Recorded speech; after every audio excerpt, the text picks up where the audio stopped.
Hello, viewers. This is my video essay for Professor Nickerson's Honors Study Abroad class. Many of you may notice there is a distinct void of footage that I took while I was in London for this project because when I came back to the US, it was either lost or corrupted.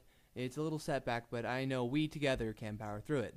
Today we are going to talk about towers. Before we do, let's imagine something. Say you're a person in very ancient times. You look up in the sky and see birds and clouds, and you desire to see what all the fuss is about up there. You use your talents of math and science to reach the new heights that you can with those awesome powers. Once you get there, you realize the view is amazing and a little terrifying. You've also heard from your local religious center that the gods totally live up in the clouds, and you hope to meet one and have an awesome party. Notice something about this place in the sky. It is unfamiliar.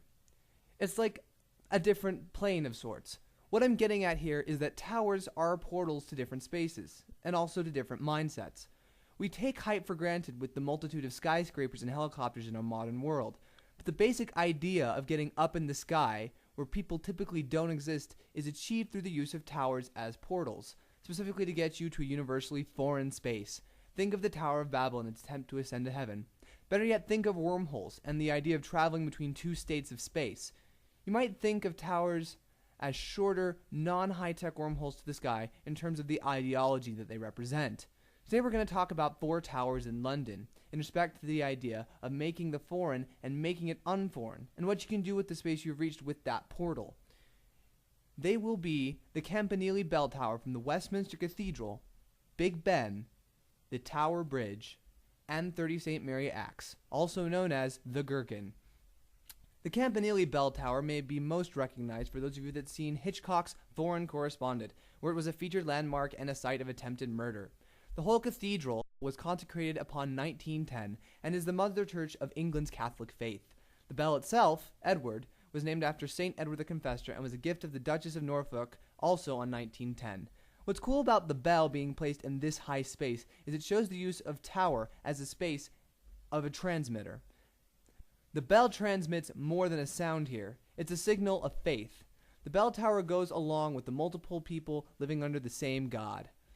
Next is Big Ben, which also has a bell, though that's not what we're going to focus on. The tower has been built along with the rest of Parliament House in a reconstruction planned by Charles Barry. The clock itself, what we really want to focus on, was completed April 1858. We already talked about a sound of faith being transmitted. The clock shows the exact opposite. It is a sight that transmits a primarily temporal idea, that of time. We all see the clock. We all in some way accept that the time it represents is correct. In that sense, the clock is a nexus that the people of London, at least those nearby the clock itself, that they all abide by something called time. The clock shows consensus on at least one trait of basic reality. Next is the Tower Bridge. It was constructed in the late 1800s. You may remember the CGI form of it from the 2009 Sherlock Holmes film. By the way, a quick diatribe. The Tower Bridge is over 20 miles from the Parliament building. How does Robert Downey Jr. reach it in such a short time? I guess he and Scarlett Johansson secretly have super speed. Oh well. Anyway, back to culture. The bridge was created at the design of Sir John Wolfe Barry as a solution to the problem of how to get people across the bridge but simultaneously allow ships to move through it. The Tower Bridge allows access to both. Passengers can cross above, while ships can pass below on the drawbridge. This idea shows the movement being used with transmitted figurative towers, transporting someone up and then down, but not directly across the bridge, like an unglamorous wormhole of sorts. Not only does it allow people and ships to move, it does so to ensure commerce in London. The Tower Bridge shows us to use the space above to make an economy flourish as much as ideas. Which brings us to our last part, 30 St. Mary Axe, also known as the Gherkin. The building was constructed in the early 2000s with an opening in 2004, making it the most contemporary of all the towers talked about today, and possibly the reason why it's so strikingly phallic.